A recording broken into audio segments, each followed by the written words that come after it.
Welcome to the MOOCs course Mechanical Unit Operations. The title of this lecture is Centrifugal Separations Part 2. In the previous lecture on centrifugal separations, we have seen a few basic concepts of centrifugal separations. We have also seen the importance of the neutral zone, and then we have also discussed a few types of centrifugal separation equipment. This lecture will be discussing working principles of the centrifugal separations and then a few problems. Then we also see a few details about the cyclone separators as well as the hydrocyclones. Principles of centrifugal sedimentation. Let us assume that you have a solution which is having a few particles, fine particles, and then the separation of those particles by sedimentation settling is going to take a long time. Under such conditions, what you do, you prefer to go for a kind of centrifugal sedimentation. So, for such kind of solutions, if you are doing a kind of a separation by centrifugation, then let us assume this schematic is like this. So, we have a kind of a centrifugal ball of this size like this. The centrifugal ball height is B and then radius is R2, and this is the central axis or the axis of rotation of this ball, right. So, assume this ball is rotating with the central axis. Central axis is the axis of rotation, and then feed is entering from the bottom like this, and then clear liquid is discharged from the top continuously from here as shown here in the picture, right. Now, whatever the feed is coming in, that is having particles also. Those particles, those small particles, fine particles, we are separating by centrifugal force, by applying centrifugal force. This ball is rotating at certain angular velocity. Okay. So, now what we are doing, we are taking the feed and then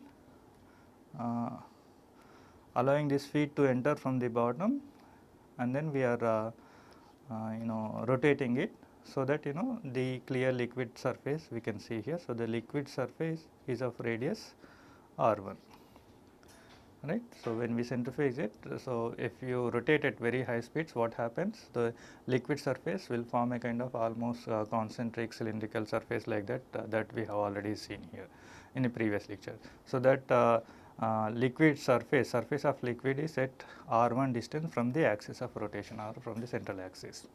Okay. Now, this feed that is entering at the bottom, okay, and then assume that the bottom the liquid is traveling upward, right, traveling upward. So, this feed is liquid feed is also having a particle, and then whatever the particles are there, they try to settle towards the wall and then being separated from the liquid. That is what the purpose. Let us assume a particle at this location RA is the distance from the axis of rotation. At that particular point, the particle is there, and then this liquid within the centrifugal ball, what happens, the feed is continuously coming and then the liquid is also continuously going out. It is a kind of continuous process. So, there is a kind of a residence time for the liquid, right. So, within that residence time of liquid, the particle, let us assume it reaches some other location, that location is a distance RB from axis of rotation, right. So, now this residence time is going to limit the separation, right. So, within this residence time, if RB is equals to R2, then particle will be hitting the wall of the ball and being separated. Okay. If RB is less than R2, then that will be carried away along with the liquid. So, that separation will not take place. So, separation of the particle is now based on the whatever the liquid residence time. So, we have to provide a specific volumetric rate. Okay. Okay, we have to provide a specific volumetric rate so that to get a required separation. So, how much this volumetric flow rate that we have to get. So, for that we need to know volume of the liquid. So, the volume of the liquid is nothing but pi b R2 square minus R1 square, right, because now this is the liquid is only in this part, right. So, because that is now forming a concentric surface, a cylindrical surface within the ball because of the rotation. So, now the volume of the liquid is nothing but pi b R2 square minus R1 square. If you know the residence time, let us say Tt, right, then you can know the volumetric flow rate, required volumetric flow rate for the separation of the particle. right. So, for that we have to know what we do some kind of simplification to get this residence time, okay, this residence time, and then divide this volume of the liquid by this residence time to get this required flow rate, right. And then this required flow rate will also be a function of a kind of some kind of cut diameter. It is not that you provide a kind of flow rate, all the particle will be separated, because the liquid is having particles of very wide size distribution. Not necessary that all the particles that are present in the liquid which we are going to separate by centrifugation, they will not be having a uniform size and shape. So, different shape, different size would be there. So, based on the size distribution, we will also find out the cut diameter of the particles, right. Having the diameter smaller than that one, they will be retained in the liquid.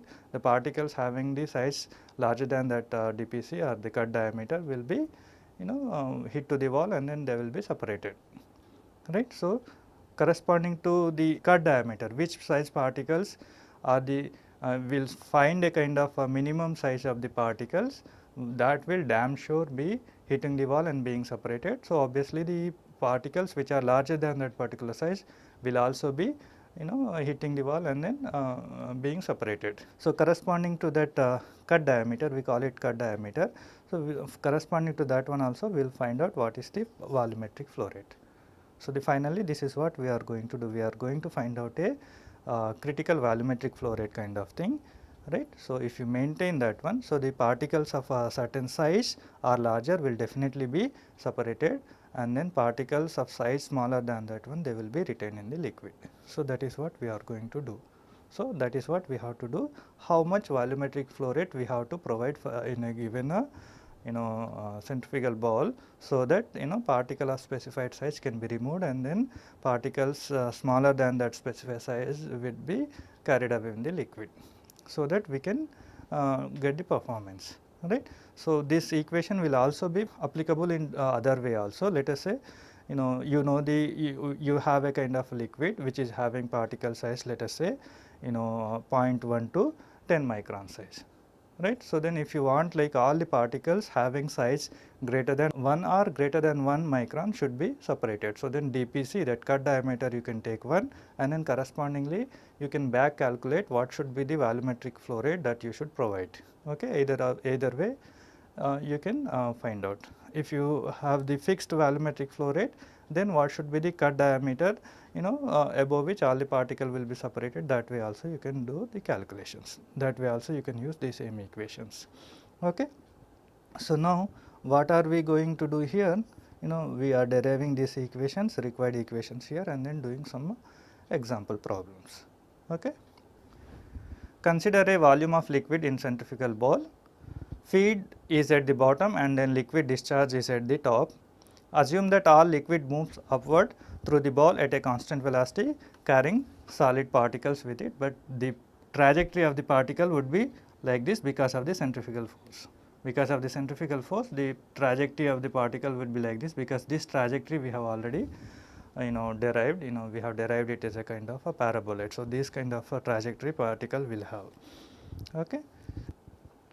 Particles begins to settle at bottom of the ball at some position in the liquid, say at a distance r(a) from axis of rotation. Settling time of particle is limited by residence time of the liquid in the ball. At the end of the residence time, let the particle be at a distance rb from the axis of rotation. If rb is less than r2, then particle leaves the ball with liquid, separation will not take place. If rb is equals to r2, then particle is deposited on the ball wall and removed from the liquid. So, this ra and rb, we are taking two different locations within the column of the liquid, within the column of the liquid, that is from r1 to r2 distance. Between r1 to r2 distance, we have taken these two arbitrary positions, so that we can do calculations. But we do not know what are these ra, rb values. Indeed, we do not want. We wanted to make sure the particles are within this range between r1 to r2 distance only, okay, so that we can do the calculation and then we can find out the required volumetric flow rate. Let us assume particles settle in the Stokes law regime, then the terminal velocity at radius r is nothing but ut is equals to r omega square dp square rho p minus rho divided by 18 mu. This we have already derived in the flow past a particle system kind of thing. Those things when we have done settling velocity of particles under the gravity as well as under the centrifugal field. Those things we have done. So, under Stokes regime, if the particles are settling due to the centrifugal field, then the velocity is given by this expression. Now, ut is nothing but dr by dt. R is the position where the settling velocity we are calculating. So, then from here we can write dt is equals to 18 mu by omega square rho p minus rho dp square dr by r. Why are we writing? Because we wanted to find out the residence time of the liquid, so the time we have to find out here. So, now the important thing is the boundary condition. What are the boundary conditions? So, then at entry point particles we have seen, we are assumed like that they are at Ra position. So, at t is equals to 0, particle is at Ra position. So, at t is equals to 0, R is equals to nothing but Ra, and then by the end of the residence time, by the end of the residence time of the liquid, the particle has to reach Rb. That is the condition we have taken. So, at t is equals to Tt, R is equals to Rb. Okay, Tt is nothing but residence time of the liquid. So, this is what we have. Now, you integrate equation number 2 and then substitute this boundary condition. So, integration of dt is nothing but t. So, applying these boundary conditions 0 to Tt, we have Tt, and then right hand side dr by r is nothing but ln r. So, applying the boundary conditions Ra and Rb for t is equals to 0 and t is equals to Tt, we have ln Rb by Ra. Rest all other terms are independent of t and then r. Residence time Tt is equal to the volume of liquid in the ball divided by the volumetric flow rate. So, volumetric flow rate we do not know, we have to find out. So, if we find out volume, that we already have seen, V is nothing but pi b R2 square minus R1 square. So, that V, if you divide by this residence time, then we get the volumetric flow rate, then we get the required volumetric flow rate. So, volume is given by pi b R2 square minus R1 square. Therefore, volumetric flow rate can be found as V by Tt. When you do this V divided by Tt and then simplify, rearrange this equation like this, then you get volumetric flow rate. Then you get volumetric flow rate like this. So, Q is equals to pi b omega square rho p minus rho dp square by 18 mu R2 square minus R1 square divided by ln Rb by Ra. Right. So, now this equation, though we have a kind of expression for the volumetric flow rate, it is not useful because this Rb and then Ra are a kind of arbitrary locations.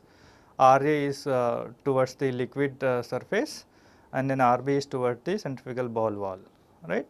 So, these, but they are not equals to R1 or R2 respectively. So, then this equation can be useful only when we know what is Ra and what is Rb.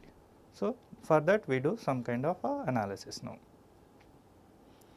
So, let us define cut point as the diameter of that particle which just reaches the one of the distance between R1 and R2.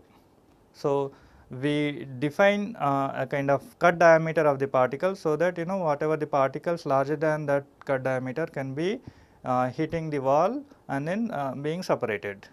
Less than that size may be going out along with the liquid without being separated. So, that cut diameter, let us assume that is that particle, whichever cut diameter particle, let us say dpc, we have taken the cut diameter of that particles which is being hitting the wall. So, that reaches one of the distance between R1 and R2.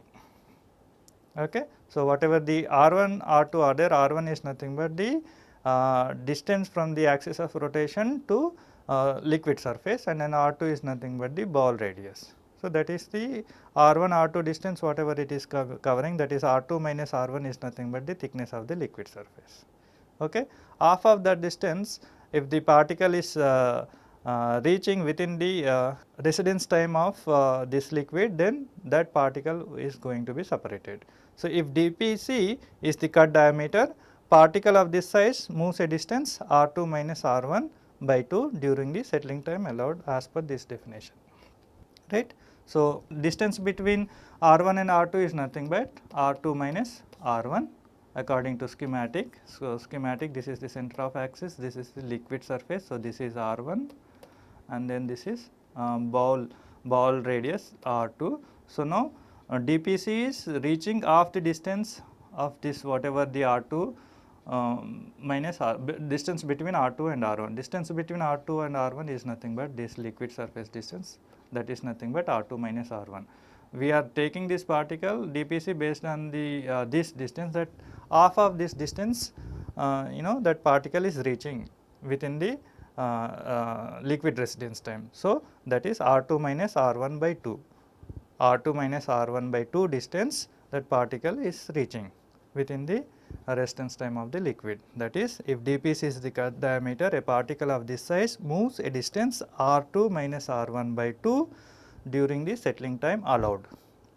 If a particle of diameter dpc is to be removed, it must reach the ball wall in the available time, right. Within the available time, what is the available time? It is nothing but the liquid residence time. So, within that time this particle has to reach the wall of the ball, that is, it has to reach the r2 distance. That means rb has to be equals to r2, right. rb is nothing but that is the one by the as per the analysis, rb is the distance, like we have this liquid surface, I am drawing again here. So, this is ra position somewhere and then this is rb position, right. The particle is moving in this direction like this. So, within the residence time this rb particle has to hit the wall. So, that means rb has to become r2, then only the particle separation will take place. Okay. So, therefore, rb has to be r2 and then ra has to be nothing but r1 plus r2 by 2, because we have taken half the distance, right. ra should be r1 plus r2 by 2 in above equation. So, that whatever the q expression that we have developed, in that q expression wherever rb is there you replace rb by r2 and then wherever ra is there, that ra you replace by r1 plus r2 by 2. Then we have the volumetric flow rate expression like this, and then this volumetric flow rate we call it QC. We call it QC because this volumetric flow rate is corresponding to cut diameter.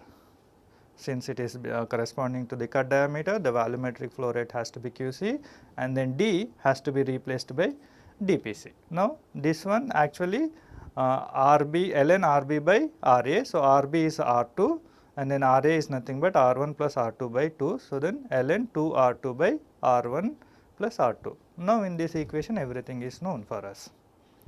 Liquid interface in general is known, we can calculate even if it is not known, right. Ball radius is known, ball height is known, rotational speed is known, densities of particle and then liquid we know, particle cut diameter we are deciding, viscosity is known, everything is known. So, then you can know what should be the volumetric flow rate that you should provide, so that these particles of having size dpc or greater should be hitting the wall and being separated. Okay. At this flow rate, most particles whose diameters are larger than dpc will be eliminated by the centrifugal force, because those particles the size is slightly bigger than this cutoff diameter. So, they will be having they will be moving more towards the wall. So, there is a possibility or the chances that these particles whose size is more than dpc will be hitting the wall is more and then being separated by settling at the bottom. Okay. So, whereas the particles having smaller than dpc diameter will remain in the liquid, okay, without being separated. Okay. So, now let us say, as I mentioned already one example, if you have a 0.1 to 10 micron size particles in a liquid solution, right, and then you have a fixed dimension ball, centrifugal ball, and then if you wanted to separate the particles whose size is 1 micron or more, what should be the volumetric flow rate that you should provide to the inlet feed, you can calculate from here. So, here in dpc you substitute 1 micron, 1 into 10 power minus 6 meters, and then correspondingly the density, viscosity of all these things you substitute and then calculate the volumetric flow rate. So, whatever this QC that you get, if you provide that QC value for the feed flow rate, then all the particles which are having 1 micron or more size will be separated, but the particle size having less than 1 micron will be remaining with the liquid as in the overflow. Okay. If the thickness of the liquid layer is small compared to the radius of the ball, R1 is equals to R2, approximately equals to R2, because in general industrial centrifuges, they rotate at very high rotational speed like 15,000, 25,000 RPM, etc. Under such kind of high velocities, the liquid, more and more liquid is being pushed towards the wall, and then this liquid interface is almost close to the wall of the ball. So, that is R1 is approximately R2. So, under such conditions, the same equation, whatever QC expression that we have derived, we can, under those conditions, what will happen if you substitute here R2 is equals to R1, approximately what will happen? Like let us say in the case where we have a kind of R1 is close to R2, that is possible in many industrial applications. So, if you substitute here, so this is going to be 0. R2 square minus R1 square is going to be very small, because R1 is close to the R2 value anyway, right. It is going to be very small, and then you are going to get unreliable values here from there, or very small flow rate you may get it. So, how to overcome such situation and then develop appropriate volumetric flow rate equation? So, that we are going to see now. So, under such conditions, if R1 is approximately close to R2, so then whatever the settling velocity of the particle is there within the centrifugal field, that can be written as R2 omega square dp square rho p minus rho by 18 mu. Earlier we have written R here, R we have written, which is nothing but in between some location between R2 and R1 within the liquid layer, that is within the liquid layer some location R that we have taken and written previous equation and derived it. Now, in the present case, this second case, R1 is approximately R2. So, then there is no point of taking position in between these two, because they are close to each other. So, directly we can take R2. Why R2, why not R1? Because we want the particles to be separated by being hitting on the wall of the ball. Because of that one, that size R2 we are taking it rather than R1. Right. So, ut for such conditions where R1 is approximately equals to R2, we can write it as R2 omega square dp square rho p minus rho by 18 mu. And let us say thickness of the liquid layer. Now, this thickness of the liquid layer is very thin. If you draw here, now here we are having very thin layer like this. So, if this is a kind of axis of rotation or central axis, so this is your R1. And then this is your R2. Compared to R2, R1 is not very small, it is very close to each other, right. So, under such condition, the thickness of this liquid layer is also very small. So, rather writing R2 minus R1, you just designate some value S, Okay. So, now if the liquid layer thickness is S, then the settling distance for the particles of cut diameter dpc should be nothing but S by 2. Simply, as in the previous case, we have done R2 minus R1 by 2. Now, R2, R1 close to each other. So, that R2 minus R1, whatever the thin layer of liquid is there, that we are calling S. So, S by 2 we are writing. Then settling velocity we can rewrite as a kind of that distance S by 2 divided by the residence time of the liquid, that S by 2 divided by Tt, that is S by 2 Tt. Tt is nothing but residence time of the liquid within the centrifugal bowl. Now, from here you know the velocity, so volume is also known, so then you can calculate volumetric flow rate. So, residence time is nothing but volume of the liquid divided by the volumetric flow rate, right, or volumetric flow rate is nothing but volume of the liquid divided by Tt. So, now volumetric flow rate here, from here what we can write, Qc is equals to V by Tt, and then V by Tt from this equation number 8, what we can write? We can write it as Tt is equals to nothing but S by 2 ut. So, that means 2 ut V by S, we can write it as a kind of volumetric flow rate, right. When you do this one, so QC is equals to 2 V ut by S. So, V is the volume of the liquid that we are having inside the ball from which particles are being separated. So, that volume of the liquid, V we know. This ut just now we have written it as R2 omega square rho p minus rho dp square by 18 mu S is divided by S. So, this S is there. So, this is the volumetric flow rate. If you know the thickness of the liquid layer, then you can know volumetric flow rate from this equation as well. Okay. So, but this equation is more suitable when you have a kind of very thin liquid layer where R1 is almost close to R2. Now, sigma value scale up. This sigma value is in general used to find out the scale up for the industrial applications. What does it physically indicate? Let us say physical, whatever the sigma value that we are going to do, if you get some sigma value, that indicates the area of a gravitational tank that should be provided to do the same duty that this centrifugal ball is doing. Okay. So, whatever the separation that you are doing from DPC particles, particle size greater than DPC are being all separated, right, by providing some kind of volumetric flow rate that you are doing in a ball, a centrifugal ball having radius less than 1 meter or something like that, right. That within small ball you are doing separation, but when you do this, we are going to do some problems also, we will find out sigma value. This sigma value is going to be order of 10 power 3 or 10 power 4, sometime 10 power 5 meter square. So, whatever the separation that you are doing in the small centrifugal ball, if you wanted to do the same separation in a gravity sedimentation, you have to have a gravity sedimentation tank of area equal to sigma value. Such large tank you should use. Anyway, we see the problem, but let us go into the evaluation of the sigma value.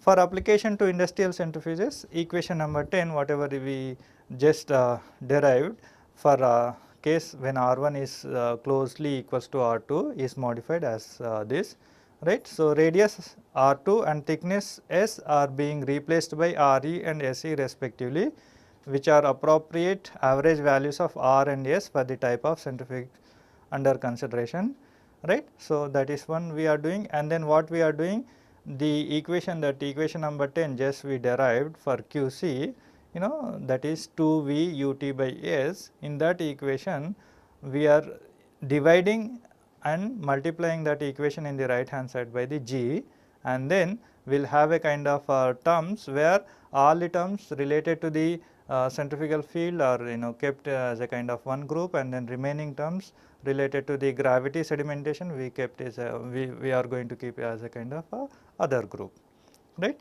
So, RHS of equation 10 is multiplied and divided by G, and all factors relating to the centrifuge are collected in one group, and those relating to the solids and liquid in other group to give. So, this is the equation actually, this is the equation number 10 that we have derived just now. This equation what we are doing, we are just simply dividing and multiplying by G in the RHS, and then whatever the particle solid liquid properties are there, viscosity, particle density, and then liquid density, particle size, these we are writing as a one group. Then we can see this is having a kind of G dp square rho p minus rho by 18 mu form, and then remaining terms related to the centrifuge, that is omega square RA effective, S effective, V etc. These things V is nothing but the volume of the liquid. So, these remaining thing we are writing as other group. So, now here what we can see, this G dp square rho p minus rho by 18 mu is what, is nothing but the terminal velocity of the particles settling in gravity field if the settling velocity is under the Stokes regime, right. If the particles settling in Stokes regime due to the gravity field, then what is the settling velocity ut expression that we have derived previously, we have derived it as G dp square rho p minus rho by 18 mu. So, that let us indicate it as UG, And then here in this equation, in the other terms, that is related to the centrifuge terms, this 2 you keep it as it is, and then remaining terms V R E omega square by G S you write it as sigma, that is nothing but the sigma actually, that is nothing but the sigma. Okay. So, this QC we can write it as 2 sigma UG, it is not a kind of summation, this sigma is not a kind of summation, it is a kind of a symbol that has been used for this scale up purpose. Okay. So, the equation number 10 we can write it as 2 sigma UG, simply dividing and multiplying the right hand side of equation number 10 by gravity, acceleration due to gravity G, and then rearranging it. So, QC is equals to 2 epsilon UG,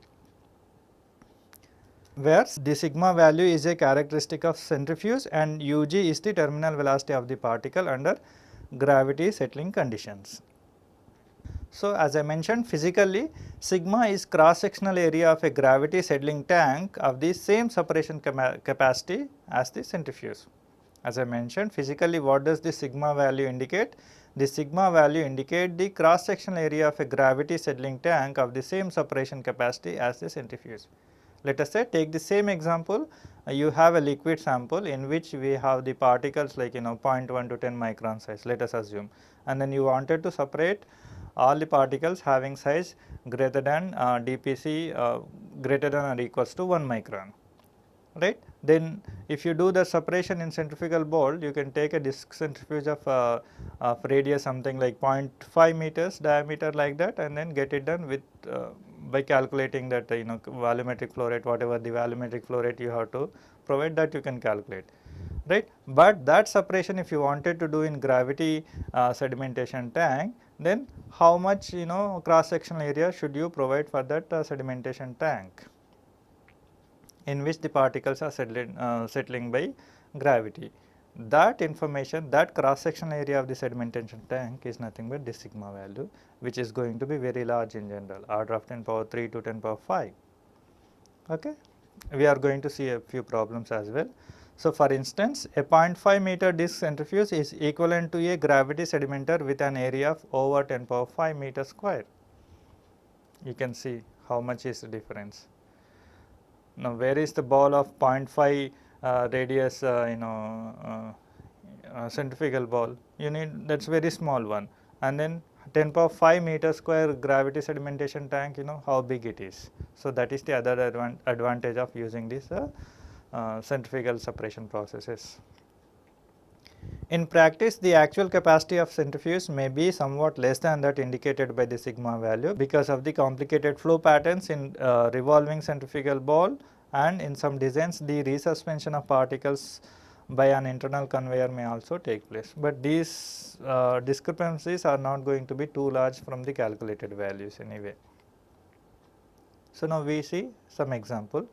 The first example is about finding out the neutral zone that we have derived in the previous lecture, right. So, in a vegetable oil refining process, an aqueous phase is being separated from the oil phase in a centrifugal decanter. Oil density, aqueous phase density are given, radius of outlet for overflow of liquid, that is RB, is given. Similarly, radius of outlet for heavy liquid, that is RA, is given. So, calculate the location of the interface RI or the size of the neutral zone RI that we have to find out. Okay, that is the question. This question, the derivation for RI, what we have done in a previous lecture. Okay, there we have not taken any problem, so we are taking here. So, here we need Ri is function of rho b by rho a. So, we know that Ri is function of rho b by rho a. So, rho b by rho a, if you do, it comes out 0.93798. Then Ri is equals to square root of Ra square minus rho b by rho a whole square Rb square divided by 1 minus rho b by rho a. So, then we get this value, substitute all this value, rho a, rho b values are given, Ra, Rb values are given. So, everything is known, substitute here simply and then simplify. Then Ri location is going to be 1.36917 centimeters, that is approximately 13.7 mm. Okay. Now we go to the example number 2. What is the capacity in meter cube per hour of a classifying centrifuge operating under the following conditions? Ball dia is given, thickness of liquid layer is given, depth is given, speed is given, specific gravity of liquid and solids are given, viscosity of liquid is given, cut size of the particle dpc is given 30 microns. Then you have to calculate the volumetric flow rate in meter cube per hour. Volumetric flow rate has to be reported in meter cube per hour. We get from solution meter cube per second. In meter cube per second we get the answer, but that has to be converted in meter cube per hour. So, this rotational speed is given. So, omega you can find it out by using 2 pi n. So, that is 125.7 radians per second. So, rho p is given, rho is given, and specific gravities are given, and then we are multiplying by 998. So, then we get the kg per meter cube units density for rho p and rho. Mu is given, R2 is given, dpc is given as 30 microns. We can write it as 30 into 10 power minus 6 meters, R3 into 10 power minus 5 meters. B is given as 0.4 meters. So, R1 is required. R1 is nothing but the liquid layer thickness is given as 75 mm kind of thing, right. So, then R2 is given. So, let us say if this is the central axis of rotation, and then liquid interface is this one R1. This is R1 is given, and this is R2 is given. This is R1, this is R2. R2 is given, but R1 is not given, but this thickness of this liquid layer is given.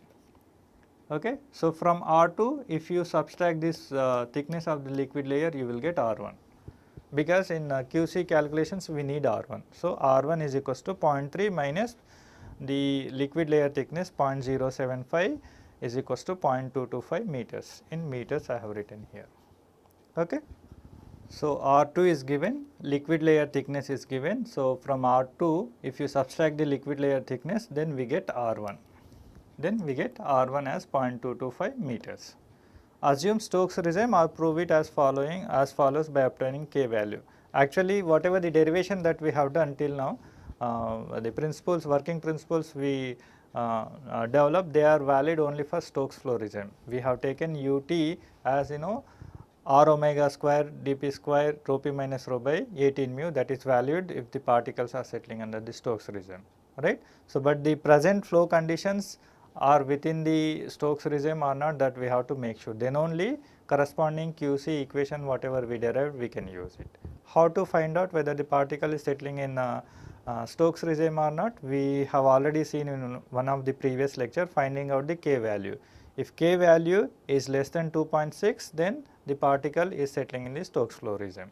So, let us say this is K value calculation, this K is nothing but dp cube root of 0 delta rho by mu square. This we have already seen. So, dp is given 30 microns, rho p are known, mu are known, mu is also known. So, then when you substitute you will get 0.316. So, which is less than 2.6. So, then it is under Stokes flow regime. So, we can happily use this QC expression without any problem. So, then QC we have developed it as a pi b omega square rho p minus rho dp square by 18 mu r2 square minus r1 square divided by ln 2 r2 by r1 plus r2. So, in this equation now everything is known. So, simply substitute and then calculate the simplifications. If you do, you will get 0.0584 meter cube per second.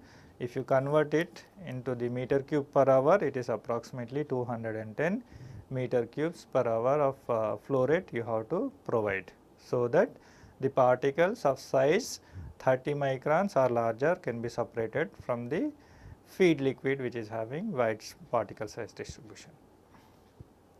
Okay. So, whatever the particles having the size less than 30 microns would be retaining in the liquid only and going out along with the overflow liquid if you provide this flow rate. Whereas, all the particles having size greater than 30 microns will be reaching the ball wall within the residence time of the liquid and then being separated. Okay. Now, we take another example. A viscous solution containing particles with a density rho p is equals to 1461 kg per meter cube is to be classified by a centrifugal ball. So, then solution viscosity density are given, radius of ball is given, radius of free liquid surface R1 is directly given in this problem, ball height B is also given. So, calculate the cut diameter if the flow rate is 0.002832 meter cube per hour and then rotational speed is 23,000 rpm. So, it is the other side of the previous problem. Previous problem dPc is given, flow rate we have to calculate. Now, dPc we have to calculate and then flow rate is given. So, omega 2 pi n by 60 comes out to be 2410 radians per second. QC is given in meter cube per hour. So, that we have to convert into the meter cube per second. Then it comes out to be 7.87 into 10 power minus 7 meter cube per second.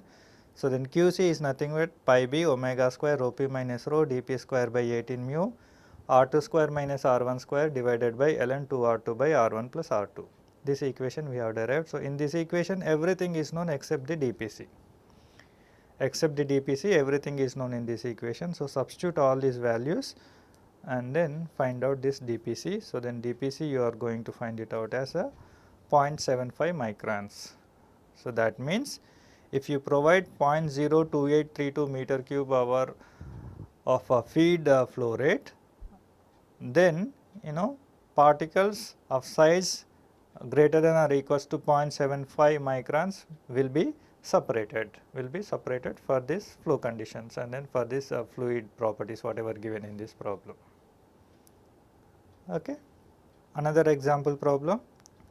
In a test on centrifuge, all particles of rho p 2800 kg per meter cube and dp 5 microns, sphere volume equivalent diameter is given, were separated from suspension in water feed at volumetric throughput of 0.25 meter cube per second. Q is given, dp is given, rho p is given here. Calculate the sigma value. Sigma value we have to find out. Okay. What will be the corresponding size cut for a suspension of coal particles in oil fed at the rate of 0.04 meter cube per second when the sigma value is there. Okay. Correspondingly, the same thing is used like for this suspension of coal particles are there. So, then what should be the corresponding size cut, that we have to find out, and then it is given that assume Stokes law applicable. So, we do not need to find out K value. So, first part of the solution is finding out the sigma value, that is QC is equals to 2 sigma UG, that we already know, and then if you expand this equation 2 V omega square RE by G SE, and then UG is nothing but dP square rho p minus rho G by 18 mu. So, here we have to find out this sigma value. Q is given. Okay. If you wanted to use this part of the equation, you need to know omega, S, V and all these things which are not given. So, then what you can do? You can use this equation, that sigma is equals to QC by 2 UG, because UG is nothing but this part that you can calculate, because dP is given, rho p, rho, mu are given. So, sigma is equals to QC by 2 UG, and then solution is like it mentioned like the viscosity and then density of the solution are same as of that water. So, UG is nothing but G dP square rho p minus rho by 18 mu, and then and for water rho is 1000 kg per meter cube, mu is 10 power minus 3 Pascal second at the given conditions. So, then UG you can find it out as 2.45 into 10 power minus 5 meter per second. So, now QC is known. Now, UG also you calculated, you submit here. So, then sigma value you get it as 5.102 into 10 power 3 meter square. So, what does mean? Whatever the separation that you are doing by using the centrifugal ball, if you wanted to do the same separation by gravity sedimentation tank, then you have to have such big gravitational sedimentation tank whose cross sectional area is 5.102 into 10 power 3 meter square. Such big sedimentation tank one should provide. Okay. Second part of the question, if the sigma value is this one and then that ball is used for some other separations like coal suspension, then what would be the cut size? Okay. What will be the corresponding size cut for a suspension of coal particles in oil fed at the rate of 0.04 meter cube per second? The Q is also different now, right. So, then here we have to find out dP. Okay. So, the same expression we are going to use here also. Ug is nothing but Qc by 2 sigma, right. So, because the other equation, that equation number 10 for Qc in terms of R1, R2 and all that V etc., omega etc. are not possible, because omega is not given here in this equation. Omega is not given in this equation. So, what we do? We calculate dPc by different approach. What we do?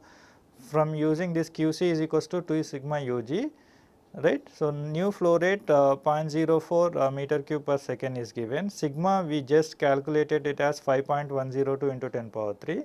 From here, for this case we calculate Ug.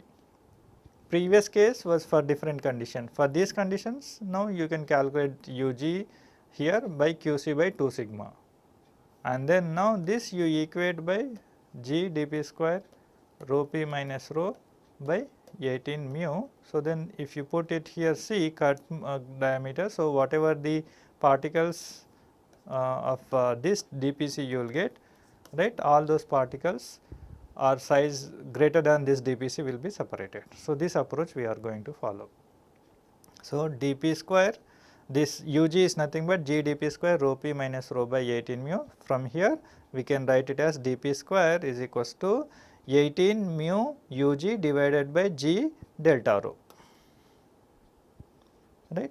So, then from here you get dP square is equals to 1.63 into 10 power minus 10, and then dP you are going to get it as approximately 1.2767 into 10 power minus 5 meters, or approximately 12.7 microns. Okay. This way also we can do it. We are doing this way because the omega etc. those information are not available. Another example problem, a liquid detergent solution of 100 Cp viscosity and 0.8 gram per cc density, centipoise, viscosity is given in centipoise, is to be classified of fine Na2SO4 crystals of density 1.46 gram per cc by centrifugation. Pilot runs in a laboratory super centrifuge operating in 23,000 rpm indicated that satisfactory classification is obtained at a throughput of 5 lb per hour of solution. This centrifuge ball has 7 3/4 inch long internally with R2 is equals to 7 by 8 inch and R2 minus R1 19 by 32 inch. This is 7 3/4 inch, that is 31 by 4. Determine dPc for this separation. So, Qc is given in lb per hour. Let us convert it in centimeter cube per second. We will do this problem in CGS units. Okay. So, when you convert you will get this value. B is given. So, the 7 3/4 inches. So, in centimeter it is 19.685 centimeters. R2 is 2.2225 centimeters. R2 minus R1 is 1.5081 centimeters. So, R2 minus 1.5081 would nothing but R1, that is 0.714375 centimeters. Mu is 100 centipoise. So, that is 1 gram per centimeter second. Okay. So, then omega is the other requirement, that is n is to 23,000 rpm is given. So, omega comes out to be 2410 radians per second. So, now everything is known in this QC expression, except the dPc. So, this we can find it out. So, QC we have this expression, and then QC is given as 0.7875 centimeter cube per second. Okay. So, 5 lb per hour, that is 0.7875 centimeter cube per second. So, now here you substitute all these values except this dPc which is not known, and then simplify this equation, you will get dPc is approximately 1.08 into 10 power minus 4 centimeters. This is how you have to solve the problems using the centrifugal separation principles. Okay. Now we see a few basics about the cyclone separators. Cyclone separators are conical shaped ball vessels like this, right. So here what happens, the fluid which is containing particles is being introduced into this vessel at high tangential velocity, right, and then when this hits this surface, and then because of the conical shape this fluid rotates in this direction, vortex downward that will be formed. When the fluid reaches down, then upward liquid vortex will be found like this, and then clear liquid will be taken from the top. Whereas the particles, when this fluid rotates down like this, particles being hit on the conical surface, conical vessel surface here, and then being separated and collected from the bottom. That is the principle. Simply that is the principle of the cyclone separator. For this equation, for this case we are going to develop the required equations. Assume that particles on entering a cyclone quickly reach their terminal settling velocity, that is important. Particle sizes are usually so small that Stokes law is valid, because these kind of separation cyclone separators we use in general to separate micron size particles from the dust laden air or gases, something like that, right. So, those particles in the air are the gaseous effluents from the industries have the particles of very small size of micron size. So, such micron size particles will obviously settle in Stokes region, because their settling velocity would be rho, because their settling velocity would be low. Why? Because their particle size is order of 10 power minus 6 or even small in meters. For centrifugal motion, the terminal radial velocity VTR, right. So, let us say the now here what happens when the fluid comes in here and then rotates going down like this here as a kind of vortex form, because of the vortex forming here, right. There are two forces are there. One is the centrifugal force, because this fluid is rotating, another one is the gravity field force is also there. Okay. So, whatever the terminal velocity for the particles due to the centrifugal force, that we call designated as VTR. So, at some location R, VTR is nothing but R omega square dp square rho p minus rho by 18 mu. This we already derived in one of the previous lecture, right.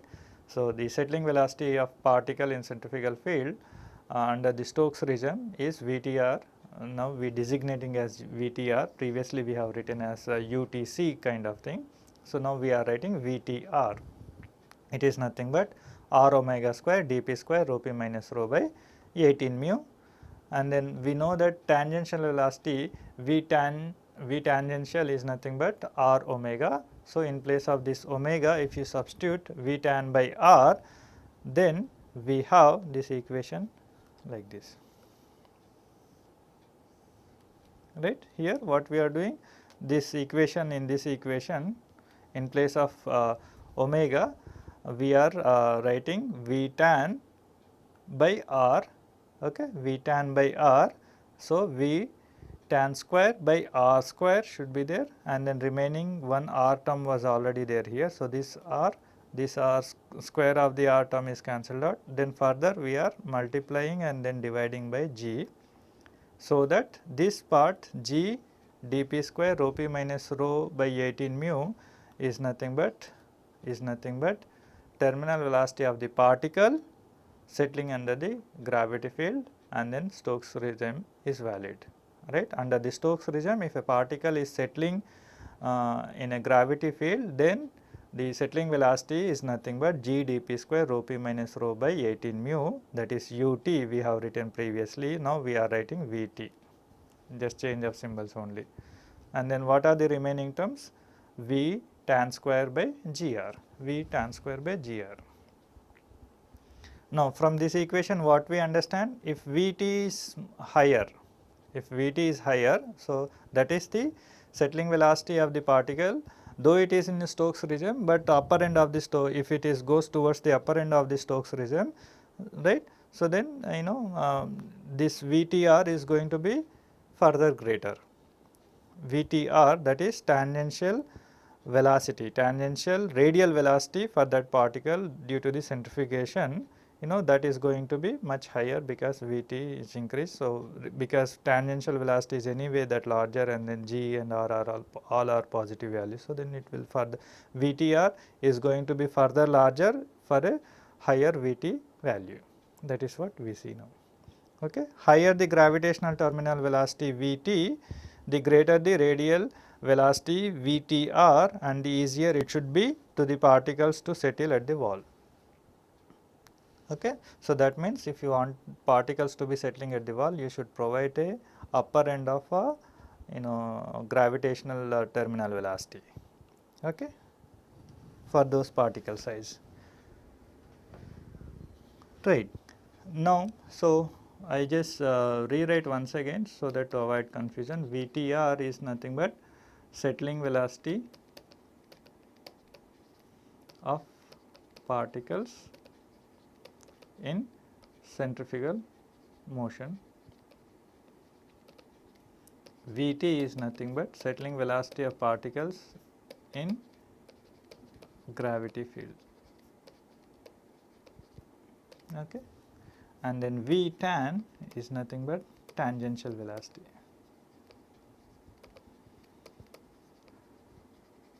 Which is nothing but R omega. Okay. But in general, getting this Vtr information directly is difficult because you need to know tangential velocity, you need to know the gravity settling velocity, and then R position, what R position, and all those things, right. Evaluation of radial velocity, that is Vtr, is difficult because it is function of gravitational velocity, gravitational terminal velocity, tangential velocity V tan, and position, radial position R, right. So, that is the reason, you know, we have a kind of empirical equation often used of this form. This is empirical equation, not the derivation, it is empirical equation. Vtr is equals to B dp square rho p minus rho by 18 mu r power n, whatever this you know, r omega square is there, that one, and then this here r are there, they are modified such a way that they are some kind of you know, empirical constants, in terms of empirical constants are written. Okay. So, this n and b are nothing but empirical constants. So, smaller particles have smaller settling velocities according to this equation obviously, and do not have time to reach the wall to be collected. So, obviously they leave with the exit gas in cyclone separator without being separated, whereas the larger particles are more readily collected at the wall and being separated from the bottom of the cyclone separator. So, these are the few details about the cyclone separators. Now, we go to the hydrocyclones. Cyclones are also used for the liquid solid separations also, they are known as the hydrocyclones in general. So, in hydrocyclones or hydraulic cyclones, separation is effected in the centrifugal field generated as a result of introducing the feed at high tangential velocity into the separator. The same way, exactly the same way the process happens, whatever for the cyclone separator. Okay. Pictorially also we will see now in the next slide. Hydrocyclones are sometimes used as thickeners, but more commonly used as classifiers as well. It may be used for separating particles suspended in a liquid of lower density by size or density, or more generally by terminal settling velocity differences. Removal of suspended solids from a liquid, for that purpose also they are used. Separating immiscible liquids of different densities, for that also used, and then also used for dewatering of suspensions to give a more concentrated product. And then sometimes breaking down liquid or gas liquid dispersions, for that purpose also these hydrocyclones are used. Removal of dissolved gases from liquids are also being separated by these hydrocyclones. So, pictorially if you see, so these are also kind of same like, you know, cyclone separator like this, they are have a kind of a conical column like this. Okay. So, now the feed comes in here at high velocity like this, and then this hits the wall, and then because of that one it undergoes a kind of rotational motion like this, and because of this rotational motion what happens, centrifugal field will be developed. So, this feed containing the particles, they will be going through under kind of rotational motion like this, okay. And then in this process what happens, this feed whatever having the particles, it is having the particle also, those particles being hit on the walls of this container cyclone separator, and then settling at the bottom will be taken as a kind of underflow, right. So, once this feed reaches the bottom like this here, what happens, almost clear liquid generate a kind of secondary vortex which moves upward through the center of this larger vortex like this, and then moves like a overflow from here.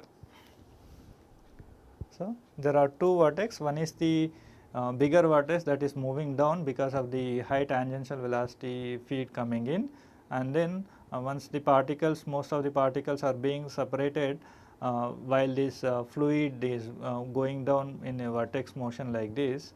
So, these particles are being hit on the cyclone walls and then being separated. So, by the time that feed reaches the bottom, most of the particles are being separated. So, that will be having the lower density kind of thing, and then those liquid will move up with a kind of as a kind of inner vortex, and then taken away as a kind of overflow like this. Okay. This is the hydrocyclone process, how it works. Feed enters tangentially at high velocity near the top. Liquid follows a spiral path near the vessel wall, forming a strong downward vortex. Large or heavy solid particles separate to the wall and are pushed downward and out of the cyclone as a slurry or paste. A variable discharge orifice controls the consistency of the underflow at the bottom. Most of the liquid goes back upward in an inner vortex and leaves through the central discharge pipe known as vortex finder. In hydrocyclone, it is not possible to have both good solids removal and a high underflow concentration. Thus, depending on the function of the unit, the shape of the hydrocyclone is in general modified. So, for classifying purpose, you may have a kind of this kind of hydrocyclone where this top section is like this, and then the conical section is a kind of smaller one like this. Conical section is the smaller one, the other section is a kind of bigger one. That is what we have in general if you want to have a kind of classifying separation. If you want this hydrocyclone to act as a kind of thickening, so that virtually all particles being separated for the liquid, then you should design this hydrocyclone such a way that their conical section is bigger compared to the other this section, fluid entering section.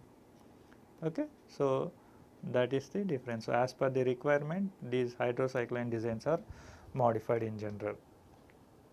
In thickening operations with nearly all solids removed from the overflow, the underflow concentration must be less than 12% by volume. When hydrocyclones are used for classifying, the underflow can be more concentrated, up to maximum of about 50% by volume for slurries of limestone or coal. In hydrocyclones, the pressure drop varies with the feed rate raised to a power of between 2 and 3.3. For dilute feeds, the cut diameter varies with the 1.5 power of the cyclone diameter. These are some kind of experimental observation. From the experimental observation, after doing some kind of curve fitting empirical correlations, these numbers are achieved. So, for a given pressure drop, a small diameter gives better separation than a larger one. Therefore, hydrocyclones are in general small in size. Cyclone separators in general we have seen very big sizes in general in industry, but these hydrocyclones are in general small in size. How small? In general, they range in diameter 10 mm to 1.2 meters in general. So, they can be as small as 10 mm hydrocyclones. To handle large flows, many small hydrocyclones are connected in parallel with as many as 480 10 mm units manifolded in a single assembly.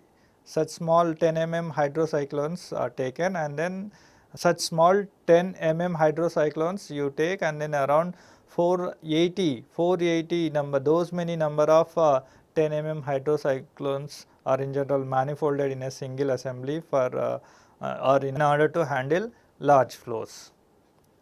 Cut size is a weak function of the pressure drop. For dilute feeds, it varies with minus 0.25 power of the pressure drop. Hence, large pressure drops are not economical in general for hydrocyclones. This is about a few basic details about hydrocyclones.